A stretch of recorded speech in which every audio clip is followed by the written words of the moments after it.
Hey everyone, welcome back to another episode of the Ground Up Podcast. My name is Matt Walton. I'm gonna say Watt Walton, and with my co-host Matt Huber. Start it over. It's all good, man. It's all good. It's not a good start, but we'll make it better, I guess, right? Yeah, we need to start this thing over. Anyways, even though it was a bad start, we're gonna have a great ending here.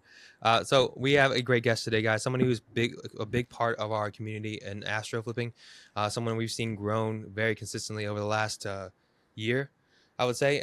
So somebody who's doing crushing deals in the Florida market. Her company's called Ugly Monkey REI. Leah, how are you doing today? Hi, thank you. I'm doing good. How about you guys? Man, fantastic. It's cold here in Texas. I know it's cold all throughout this country, but yeah, how's the weather out there where you are? It's windy, very windy today. Okay. Not especially sunny, not warm either. It's kind of in the middle, not bad. In my mind, Spain is always perfect weather. I don't know. Is that just the a misrepresentation of what Spain is? So let's say Spain is a big country as well. So I'm in the north, and the north is pretty much always windy, rainy, and foggy. Okay. The south is more like how you picture it. That's it. Okay, gotcha. So you're like the north is like Seattle, Washington here in the U.S. Exactly. Yeah. Yeah. Okay, gotcha. Okay. Yeah, it sounds like you need to move to the south. You need to stay in Spain. Get out of the north. Yeah, it's great. So I want to talk to you and please tell us a little bit about yourself and your business here, what you guys are currently doing, where your market is, and how you guys are doing in real estate right now. Of course. So, well, Aditya and I started in real estate about a little over a year ago now, October 2023. We didn't know anything about real estate, but we knew we didn't want to work until we were like 65, which is the retirement age here in Spain. So we did some research, and we found that real estate was something that most people that have financial freedom own or do. So we figured that was the way. So we did some research. We started asking questions, and we found that there was something called wholesaling that could help us get into the real estate world with little money and no knowledge at all. So that's when we joined Astro Flipping. Like I said, almost a year and a half ago, and yeah, we just started going through the modules. He was in college at the time. I said he because he's back there, Adit, my partner, and I was working as a nurse. And yeah, it took us like a month to get through the modules, but we started taking action real quick, and I think that's what helped us get results so quickly. It wasn't perfect, but I think we talked to enough people and made things right just to get our first deal closed in a little over 2 months after joining. Yeah, and now 2024 was a great year. It had a rough start. January and February were dry months for us because we're still learning a little bit. We managed to get 2 deals done in December 2023, and then January and February were dry. So it was kind of like the downhill, the roller coaster real estate is. But after that, March was great, and then the rest of the year was great. We managed to close 20 deals in our first whole year. Yeah. And then now we are at 5 assignments for 2025 today as of 24th of January. Let me ask you this. When you have those couple of down months where you're not pulling any deals versus those months where right now you were telling us you're pacing to have a really, really solid month this month, what changes in your perspective in the real estate world where all of your income depends on you getting a deal closed or getting one over? So those lean months versus those big months, same mentality, same focus, same drive, or is there a shift in thought during those periods? I mean, the mentality is the same. I know there's gonna be dry months or better months than other ones, but the work is always the same. I know that the more I do, the more results I'll get. So if I do the opposite, if I stop doing the work, I'm not gonna get any results. So I just gotta do the same through those months that are worse than others. And of course, it can break you down a little bit, and when you don't see results, it can be frustrating. But you just keep doing the work. That's it. I think you kind of glanced over a little bit when you were saying your introduction about how you guys are doing, but I think it's very important for new people in any industry or things that are starting. You said it wasn't perfect, but No. we made the outreach. So I think a lot Exactly. of people want to be perfect at the beginning of it. Like, I wish my intro to this call was perfect, but it wasn't. So a lot of people want that, but they don't realize it takes a while to get there, and they don't want to start because they want to be there first. Exactly. Yeah. I look back at conversations from when I was just starting out, and they just look ridiculous. They look Yeah. stupid, but I Yeah. did them, and that's how I started getting deals. Mhm. I remember like, yeah, hi, this is Leah. I'm a new wholesaler in the area, blah blah blah, Yeah. and they Yeah. just look so dumb. But Yeah. whatever. Yeah. Yeah. I mean, you gotta suck at first in order to get better at it. But the important thing was that you stuck through it, even through those down months you were talking about. You continued to put the work in because you knew it was going to come up. Because a lot of people have that issue, man. I think that in real estate, and not just in real estate, but in any business, you can have some immediate success. And we saw that with the VA company. We saw immediate success. We're signing a bunch of people up, and then you have a period where it starts to get slower, and things start to, you gotta push yourself through that. So I think that question you asked Matt was great about how do you push through that, because that's Well, Yeah. that's something that we struggle with.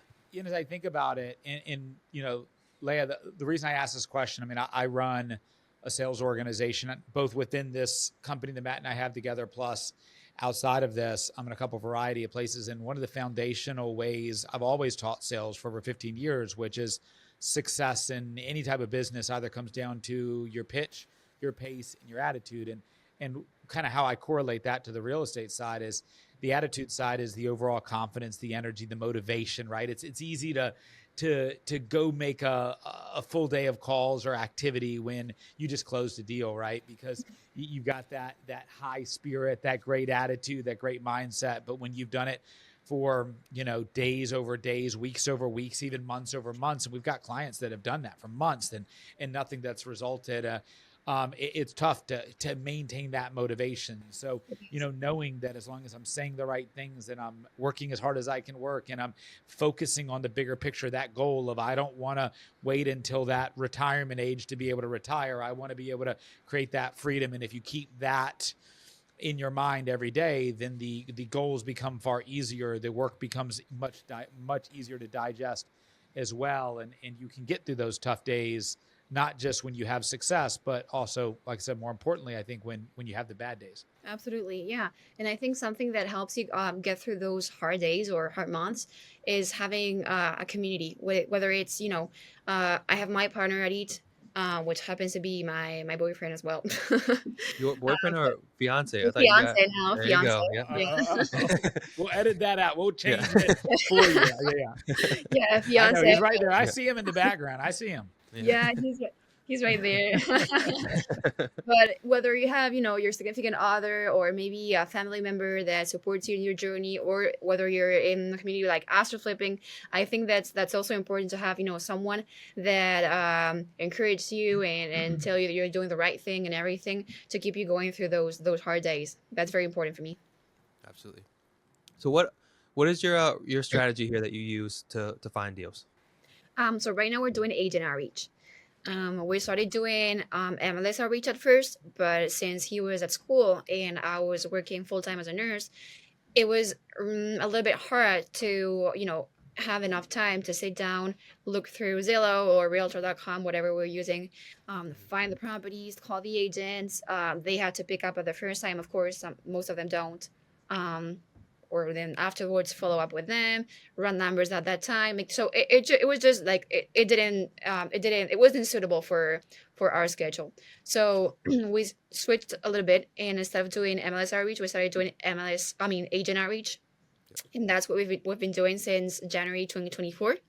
Mhm. And we do SMS first. So we text them, Yeah. reaching out, introducing ourselves, and asking if they could help us with a purchase. And then Mhm. when they respond, that's when we explain what we're looking for, and if they agree to work with us, then we follow up with them every 4 weeks or so.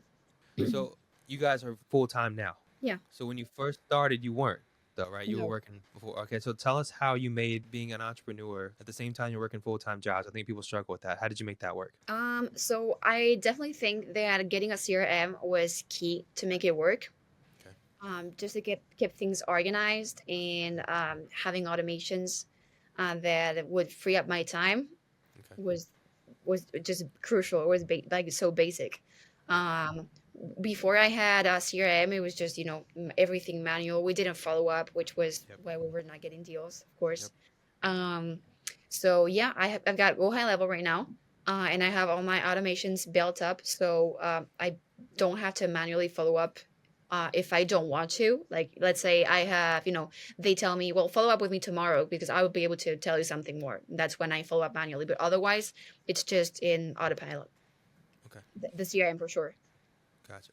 So now you've crushed 20 deals last year. You've already got 5 this year. So you're like, what is that? Somebody's gonna kill me on the math over here. Is that a quarter of the way, or something? Yeah, You know, 25%. yeah, it's a quarter of the way already. And so, have you thought about growth now within your company, and how do you see that picture or playing out?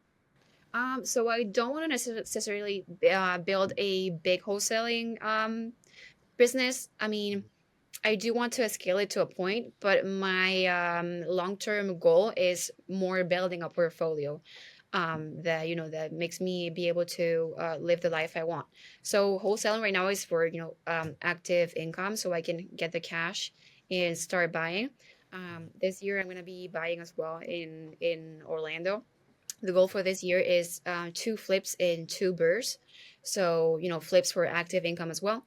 And everything we get from wholesaling and flips, it's going to go towards the burrs, whether it's for down payments or, for paying the mortgage quicker.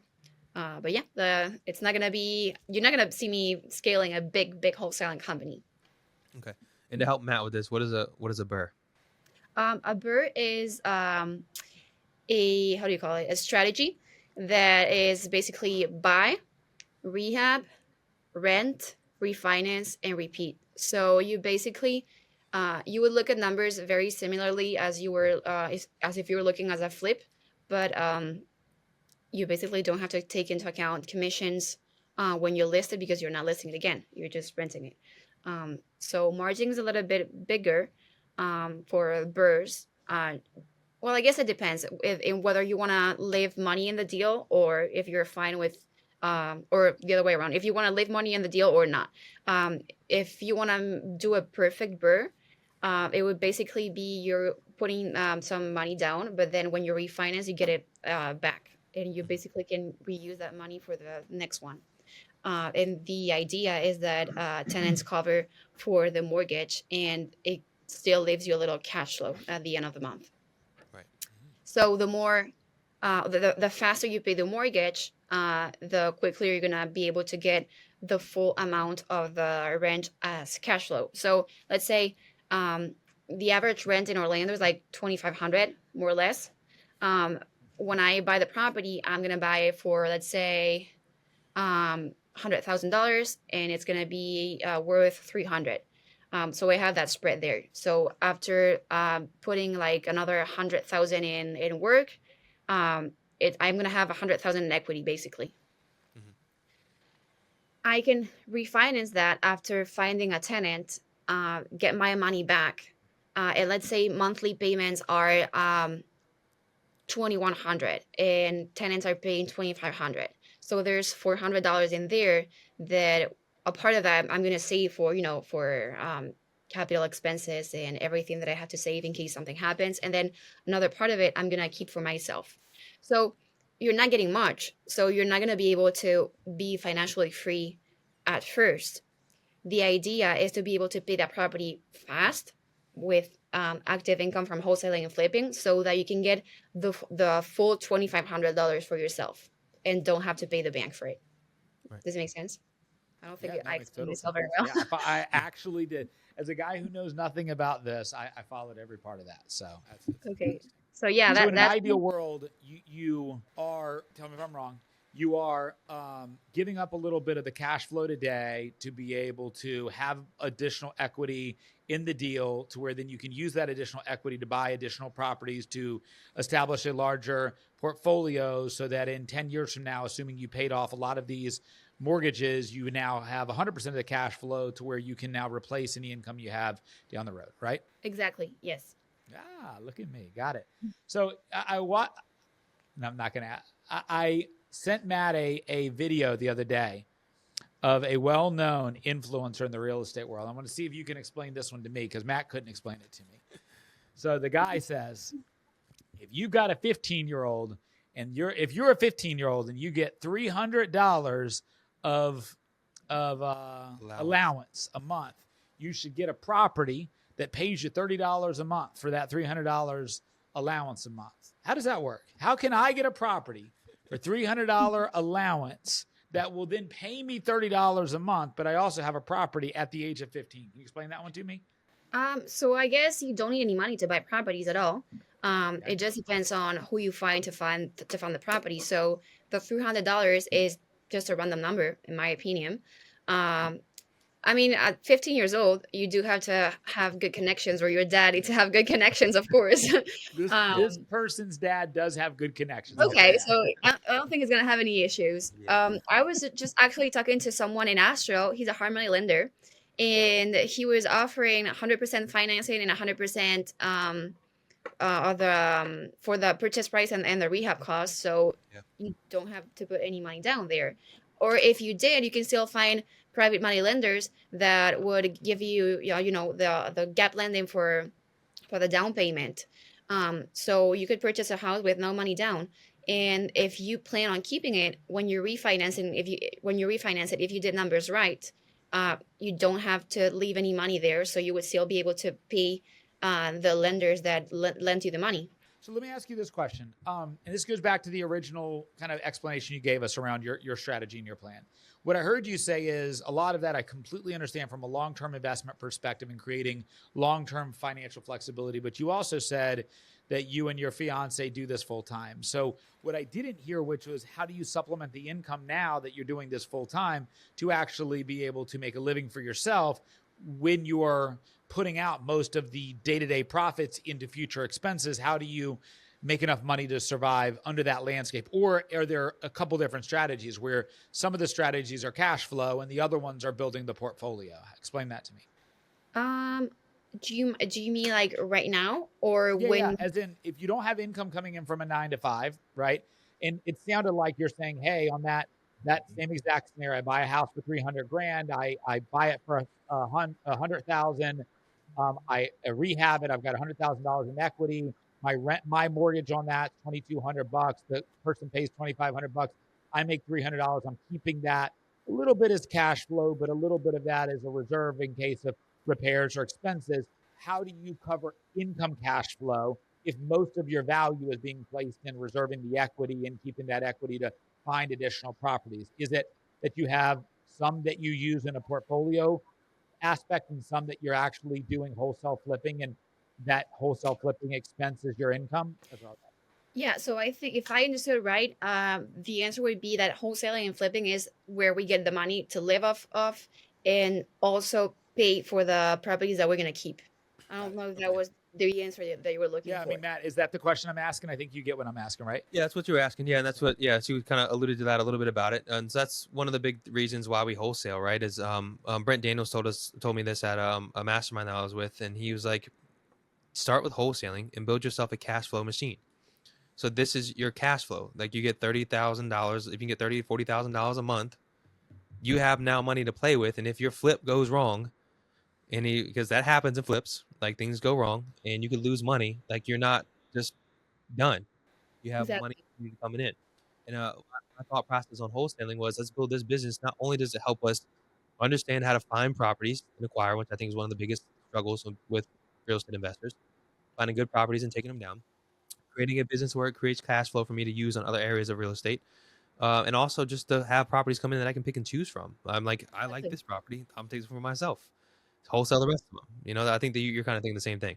I mean, you can still buy with a W-2, but it's just that why would you be working as a W-2 when you could be making the same amount of money or even more, like I am now, and still, I'm in the real estate space. I am talking, seeing, hearing real estate all the time, and like you were saying, I can cherry pick from the properties I'm getting from myself or from other wholesalers. I can cherry pick and get the best ones for me. I just think it's more efficient, like time efficient. I'm getting money and I'm still doing my real estate thing. So everything is related and it's easier for me to get opportunities. I have buyers that still work at W-2. And they, of course, get late to the deals I send them Hmm. because they're working their job, and then when they get home is when they see the deals, but they might be gone already. So Right. if you are able to, and you are at a point where you can leave your W-2 and focus on real estate, I would definitely encourage you to do it, because I think it's going to pick up real fast after you do it. Hmm. I got a couple other things that are kind of maybe go a little off the path of how you guys are getting deals, but I think for me, really interesting. And Matt, get us back on path if you need to. But for me, one thing I'd be really interested to know is what's the trick of working in a room all day with the fiance, working in a business with the fiance, having a life outside of that. Matt does that with his wife. They both work in the business together and raise a beautiful family together. And at times my wife, and have played that role now, my wife is kind of a little off in the shadows and being able to put her feet up a little bit more. But talk me through that dynamic. Has that been a struggle and a change, the day in and day out of living together, working together, playing together, all those things? I mean, it's not going bad, because otherwise he wouldn't have asked me to marry him. So it's definitely not going bad.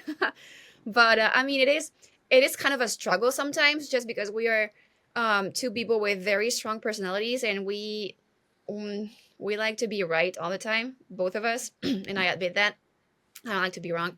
But the good part is that we divided the work, where he focused more on the acquisitions and I focus more on the dispo. Of course, we support each other when we need it.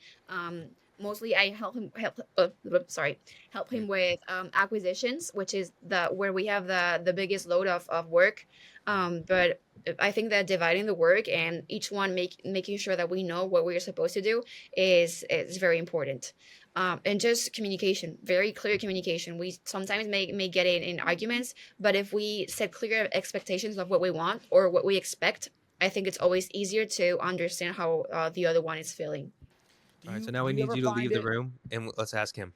Do you ever find it difficult to leave work at work in a sense, right? Like if you're working from your house, so there's no like office you go to, and work is something you love to do and you're passionate about, and yet you'll do it together. Do you ever do you have like a really good way to say, okay, work's over, now we're fiancés. Now we're not business partners. Now we're fiancés. It is really hard to separate, to be honest. I have to admit that, just because we are so focused on our goals and our vision is the same, that whenever, like we all, even when we go out to walk in the dog in the mornings, we start talking about real estate, just because it Yeah. comes out naturally. We like it. Both of us like it. So I don't know. It's very hard to separate. That's true. But we also find moments for us. I mean, that's also true. The weekends we don't do much real estate unless we have something like really important going on, like a closing, or maybe we're doing an assignment or a showing. But we don't reach out actively to wholesalers or agents. And we do, or we try to do fun stuff. We go to movies like a normal couple. Tomorrow we're trying out the menu for the wedding with our parents. We go shopping. Well, I go shopping. He comes with me. Yeah. Yeah, so that's awesome when you do that. I mean, like I said, me and my wife run our business. She handles all the contracts and transaction coordinator side of things, and I ran both the other sides of it. You do gotta know your boundaries on stuff too as well. And with me and my wife, I mean, we have three small kids who are always stressed out when it comes to kids, and so I have to find and pick and choose my times where I ask her about work. Like, you'll see me come and walk in the room and look over and see what she's doing, and like, not the time to ask her about the contract, and walk back out and wait. So it's like there's times that happen with us, but I mean, I think what you said is right. Is clear communication and expectations, and knowing your partner, and knowing the way that they work, the way they act when they get stressed, and the way they act when they're happy, and things like that, in order to navigate those. Yeah, exactly. So, when you're going in and you're approaching these deals that you have that are coming up here, and you're working on the dispo side here, we know the acquisition side, we have to keep our relationships with our agents very happy, because our goal is not just one deal with that agent. Our goal is multiple deals with that agent. That's why we chose this method. Now with buyers, how do you guys put it out there with your buyers? And you mentioned that people can come in late on the deals, and because they're working the W-2 and they get to it later. We're going this. And the reason why I'm asking this question is because we're going through a process here where we might change things up. Typically, how we handle our dispo right now is first come, first serve. Hmm. First person that goes and looks at it and says, "This is what I want, that property at your price, asking price. I'll take it right now." Gets it. people get mad about that because they happen to all go at the same time, but one person calls me right the first and says they want it, and then they wasted their opportunities. And so is that how you guys do it now? And how do you protect your relationship with your buyers? Do you do it the same way or do it differently? Yeah, we do first come first serve, and I think it's pretty fair as well.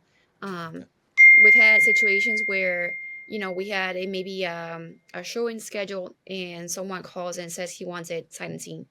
So what do you do? I mean, Right. are you gonna risk losing that buyer that wants it right now, for someone that's gonna go see it and you don't know if they're gonna take it? Right. Um, for me, the first one who puts the money down is the one who gets it. Right. And like I said, I think it's pretty fair, and everyone knows, or everyone in my buyers list know that I work that way. Mm-hmm. And I try to be very transparent about how I do things and how I work. So I've never had an issue. Just again, like with my partner, everything is about communication. The way you communicate things is key. Yeah, Yeah. absolutely. I think the other way to do it would be just waiting to get all offers in until the inspection period's over and then choose from one of them. But Yeah. what if the offers that you got are no longer available? Because Right. sometimes buyers are looking at, a couple of deals and they have to deploy their funds somewhere. Yeah. And if you're waiting for other offers, they might have deployed their funds somewhere else. Right. Or, something happens where they change their minds. Yeah. So I don't want to be in that spot where where I had several offers and then I have none. Yeah, we got into some. We had one issue where, and I was very clear about it, where we had three people show up at the same property at the same time to buy it, and one person called first and was like, "I'll take it, good to go." And we already done deals with this person, so we knew they were solid, and so we signed it. The next two people called me right after. Hey, we want the deal. We'll take it. I can't. I'm sorry. And they were very upset. Oh, we wasted our time, things like that. But look, like if you were the person that called first, would you be happy or mad? Exactly. And so you kind of have to put it out that way.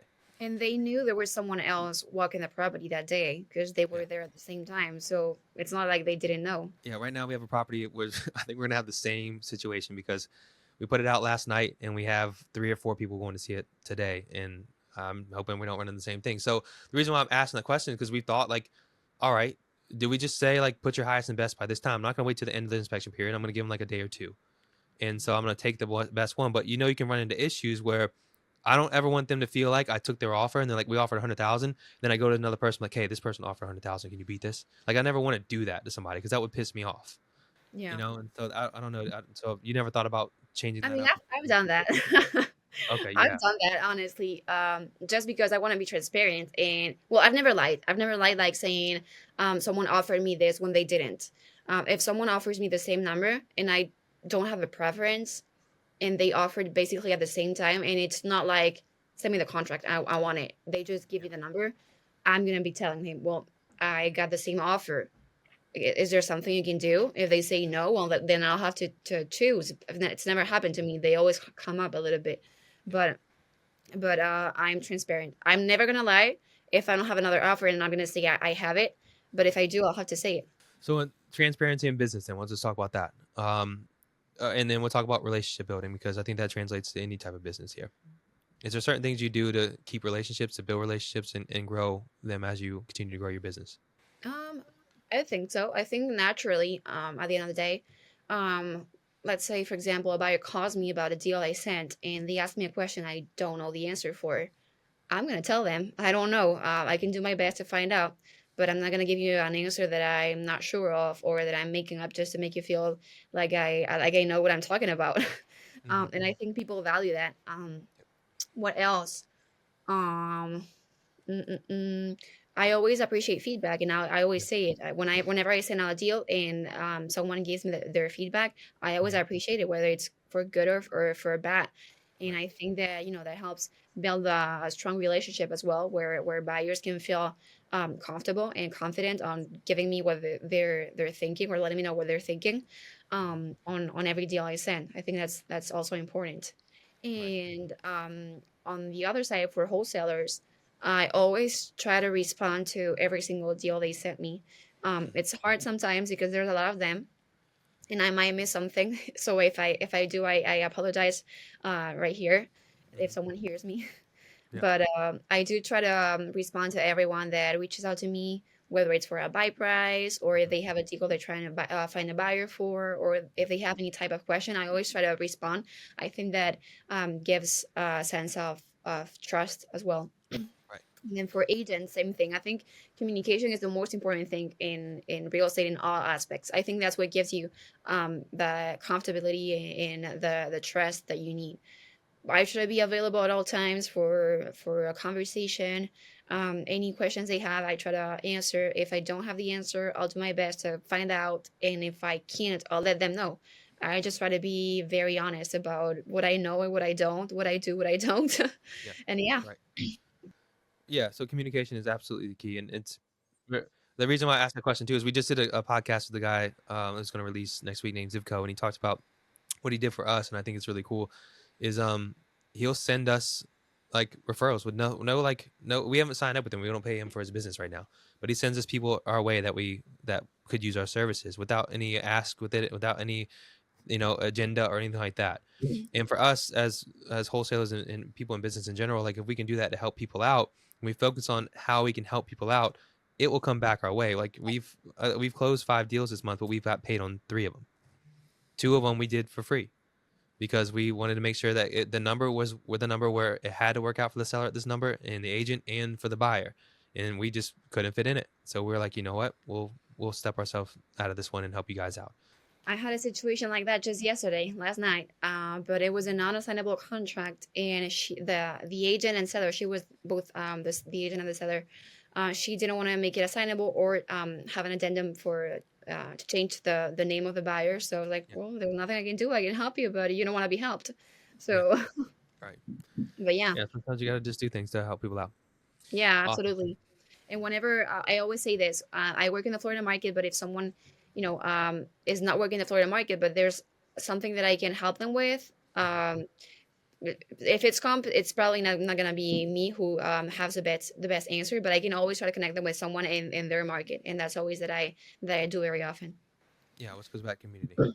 One thing I can see as a guy that's from the outside looking in at this wholesale business, but kind of joined into the wholesale business due to what Matt and I do from a VA perspective, is I saw that immediately. I saw the community, I saw the chat, I saw the helping and assisting of people without wanting anything in return, that kind of pay it forward style approach.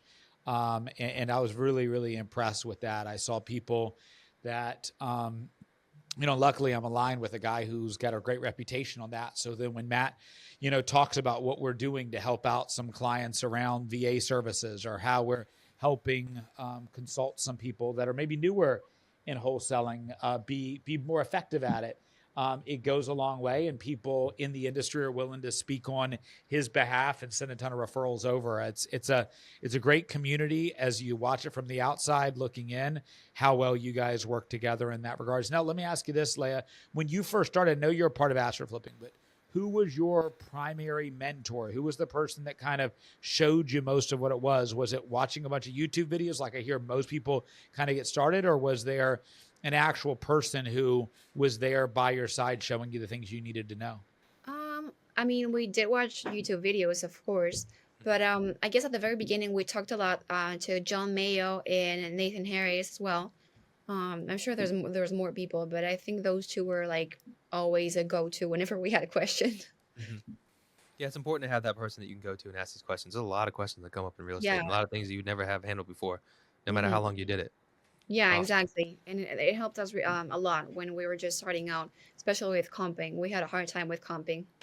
Now, I know as a part of where you are with your business, it's stabilizing the success you guys have and the constant growth. And correct me if I'm wrong, but the idea and thought of maybe bringing in a VA is something you guys have considered as you are considering that as somebody who's becoming more successful within your business with the 2 people you have.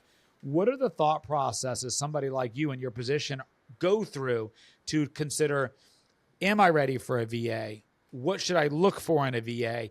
What role will they play in the VA based off of what you and your fiance are currently doing in your business? What are your thought process on that? I'd love to learn from that. Okay, so if you want to increase your outreach and you don't have any more time, that's when you have to find someone that helps you. That's it. right now we don't have any more time. If we increase the outreach even more, we will be working 24/7. We're basically out already, but there's no Yeah. more hours in the day. No, there's no chance of us doing more work. It's just impossible. We don't have enough time. Yeah. So that's when we have to bring someone, whether it's a VA or an ACREP, however you want to structure in your team. For me, I think it'd be better to have a VA, just because I've tried with ACREPs over the summer, and I think honestly it was just mm, my fault in the part, because I am not I'm not used to being a leader, if it makes sense, and I have to learn how to be one yet, and I'm trying to learn and get to become a better leader. Of course, if there's no motivation from their part, I can't. There's not much I can do, but it also is on me to guide them and build a team. So that's kind of my fault as well. And maybe having a VA and more people like you guys do that have more support other than just me and Arit, and that are used to working with VAs is something that would really help. So when you're saying, what I heard you say is you said VA and then an AC rep. I assume you're talking about an Accurate. acquisition rep, right? Yeah. What is to you? Because we have VAs that are acquisition specialists. Yes, you're right. So Yeah. when you're saying that, how are you distinguishing an AC rep? It sounds like maybe that's somebody that might be an employee of yours versus VA might be somebody contracted in like what we do, where we kind of provide the structure, the training, the management, and that stuff. I mean, what's the distinguishing factor? Yeah, so thanks for pointing that out. It was so obvious to me, but sorry. So the way we talk about it is VA is like you were saying, like contract, basically contract to another company, and then we call it an ACREP, someone that is commission based, someone that we have brought to the team and that we are training ourselves and is commission based. They're basically treated the same way. It's just that we are more flexible with the commission based guys, just because they work other jobs and it's not their priority, of course. Yeah. And a VA at the end of the day, they're on their job, so Yeah. that's what they have to do. They have no other thing to do than calling people. Right, you're paying for their time, right? Exactly. You're paying for their time and the services that you pay. It makes sense. Exactly. Yeah, Yeah. it's hard to hire an acquisition rep, especially when they have another job, and you understand you got to be practical and say like, yeah, I mean, you got to close deals and get paid, but you also have to get paid to live right now, and so it's really hard to find that balance in between it, because like you said, we work 24/7, and with Yeah. agents they work 24/7, and so like you can't expect them to work 24/7 if they have to have some other kind of income. So VAs are a good supplement on that. Exactly. But hiring's hard. So tell me a little bit about the struggles that you went with, because I'm curious to know about that, because I've gone through these struggles as well, and a lot of people have. The struggles that you went through when hiring with your acquisition reps and things like that, and some of the things that you felt like went wrong. Well, it was hard. Yeah. We were up to 4 ACREPs at one point, Wow. and they've just been changing around over the Yeah. summer. Our first one was in like June or so, Mhm. and we still have one that we are mentoring, and he hasn't got any deals yet, but he's put in the work. Yeah. So I know it's gonna come. But Yeah. the rest of them, the main issue was not being consistent, Mhm. wanting results after 3 weeks of putting the work, Yep. or not having enough motivation, not putting the work at all. So I've had a few from Astro. I've had from the Astro team itself, like the support team, let's call it, or like the sales team from Astro. I've had people from that. I've had people that were Astro members. I have had people from outside of Astro that were agents or that were trying to become agents. So I've had a little bit of everything. Most of them were newbies. They didn't know much about wholesaling, so it was on me to train them as well. At the same time that they were going through the modules, which is something that I would have really appreciated to have when I was just starting out, to have someone just for me, making sure that I was doing the right thing. But I guess not everyone appreciates that, just because they can't look back like I'm doing myself. Mhm. So I had one of them that joined the team, and he was with us for about a month, and he made 3 calls, literally 3 calls in a month. So of course he had to be out. Yeah.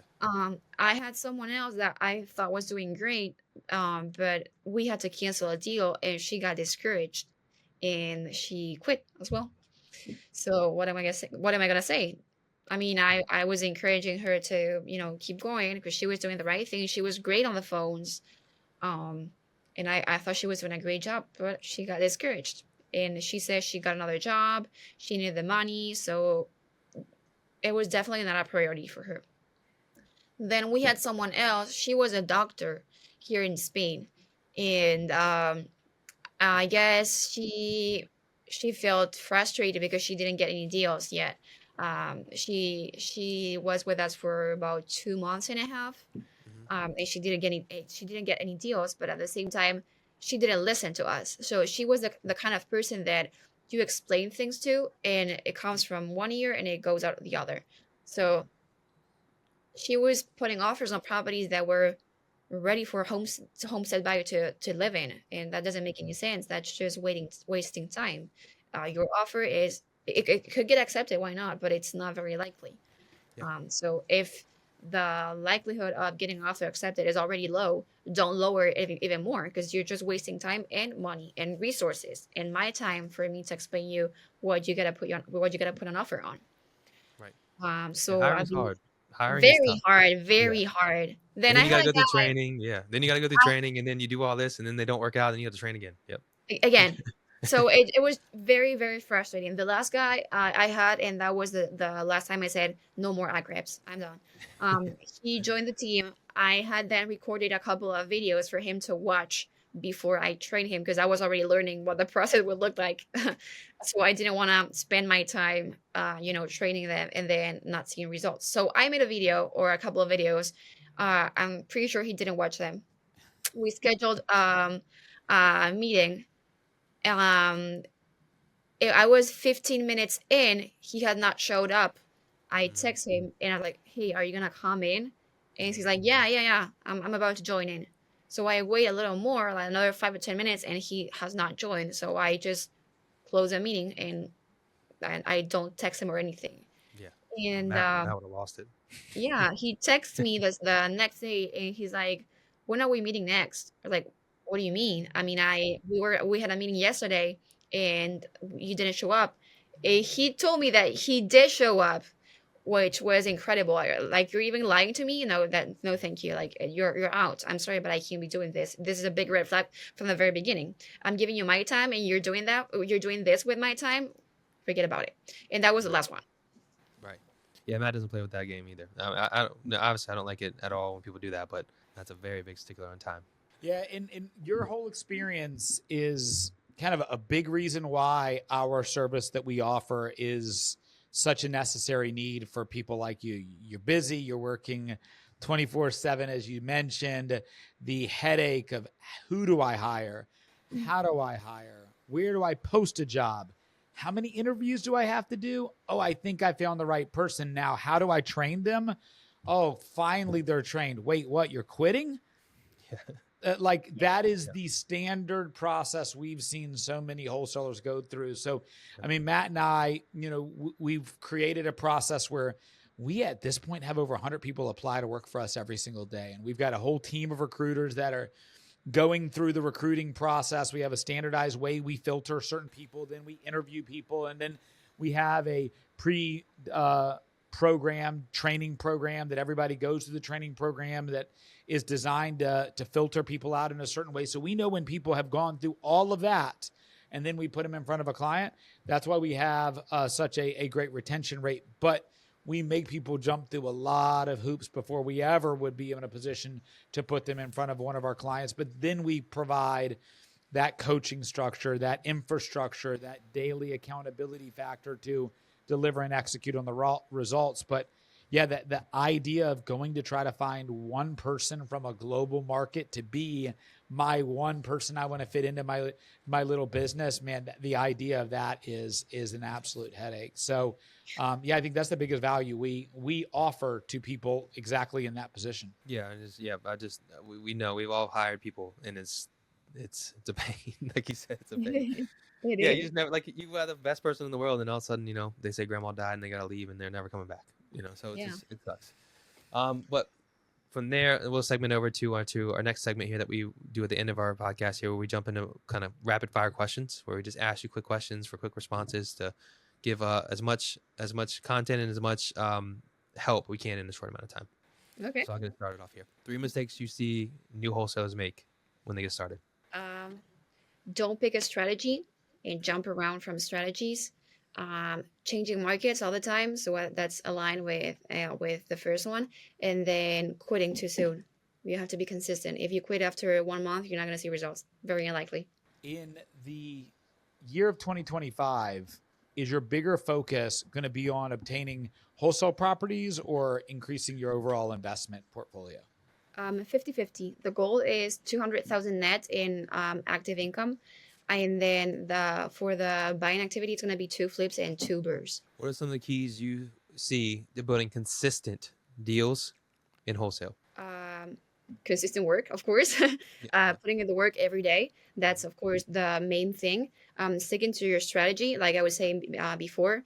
And that's pretty much it. If you put in the work, you're going to see results. There's no shortcut. Are there any under the radar influencers that you and your team over there watch to kind of keep you motivated or to teach you new ways?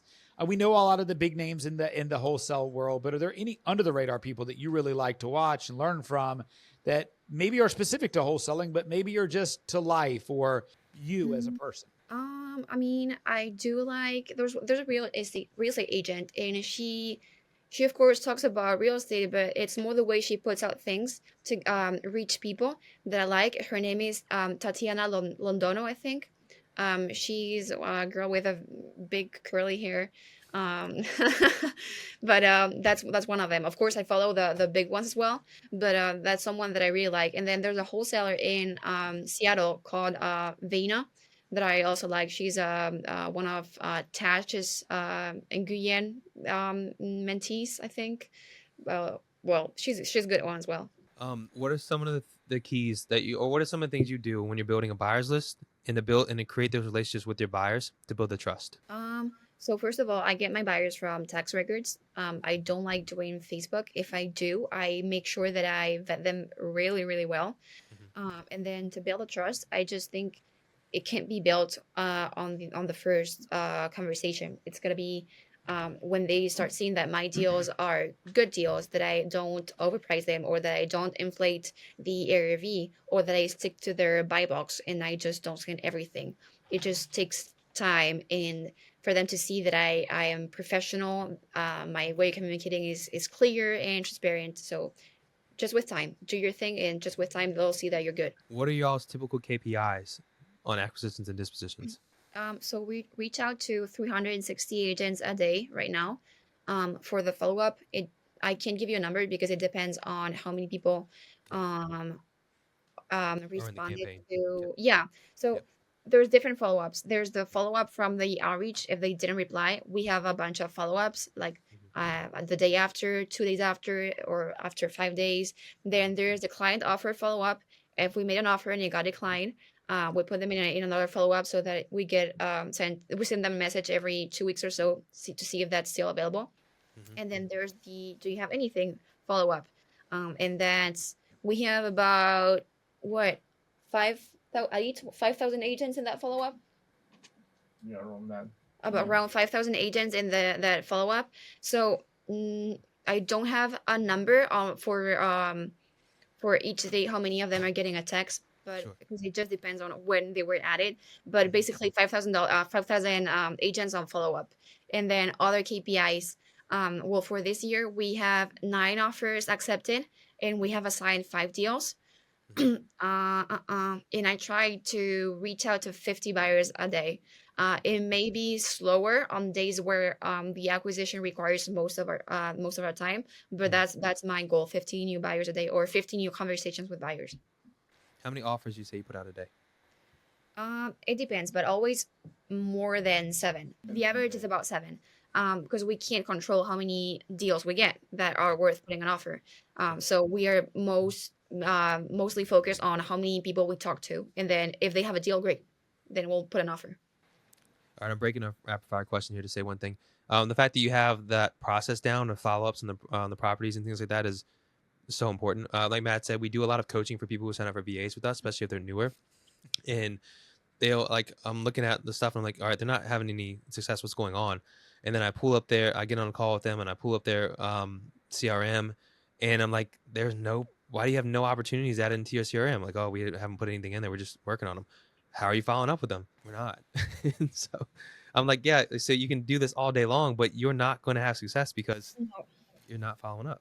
The likelihood of getting a deal on the first outreach is minimal. Like, Very minimal. I got one this year. I mean, it's still January, but it's very, very unlikely. Most of the Yeah. offers that got accepted were from previous offers that I made and got declined. Every time we get an address, we create an opportunity and Yep. we put them in the declined follow up offer. And then if we see that it's not worth putting an offer, we'll just erase it. But every time we get an address, we create an offer. Every single one. An Yeah. opportunity. Yeah. Yeah, we do the same thing. We put it in lost and abandoned. If like even if it's like one that's like a new build and we're not going to work on it, we put it in lost or abandoned, but we keep it on a CRM to continue to look at it. You never know, creative might come up later. Yeah, that's right. All right, so we'll finish off the last two questions here. I'll ask first, and then Matt will finish off with the last one. 1 year, 5 year, and 20-year goal. You got. So 1 year, like I said, the $200,000 net in active income and the 2 flips and 2 bursts, and we want to get a nice car, and pay for the wedding, of course. And then 5 and 10-year goal, that's more blurry, I guess. In terms of real estate, I guess scaling the wholesaling business a little bit more and continue to grow the portfolio. I don't have numbers as far as how many properties I want to buy in the next 5 years, but definitely we're 25 right now, so before 30, that's 5 years. We want to have 10 properties, and that's the number that we want to have to be able to say that if we want, we can retire, if you know what I mean. 10 years. Yeah, that's a good question. I don't think I've thought about 10 years. I'm only 25, so 10 years is like half my life, pretty much. You'd almost be as old as me after 10 years. All right. So the last question is, Lea, when all's said and done, when you're about to take your last breath and you can look back at your life and say, this is what I want my legacy to be, how would you define that? So I want to be able to say that I had enough time to spend with my family, with my kids, with my grandkids, that I was not consumed by work, and that I was able to be present in every single moment that they needed me, or even if they didn't need me.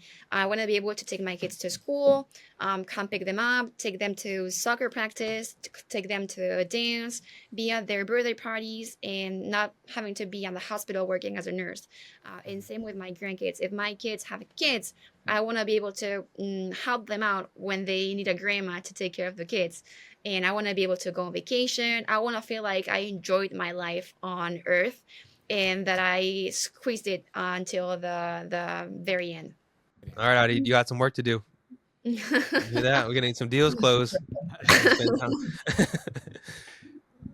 Lea, thank you so much for your time. We appreciate you Thank you, having on here guys. and talking about this. I learned a lot, and I hope anybody who was listening to this learned a lot as well. I had so Please, much fun. thank you so much. If you have any value from this, please like, subscribe, comment, hit the alert icon. We drop podcasts every Monday at 10 a.m. Thank you so much for being here. We appreciate your time.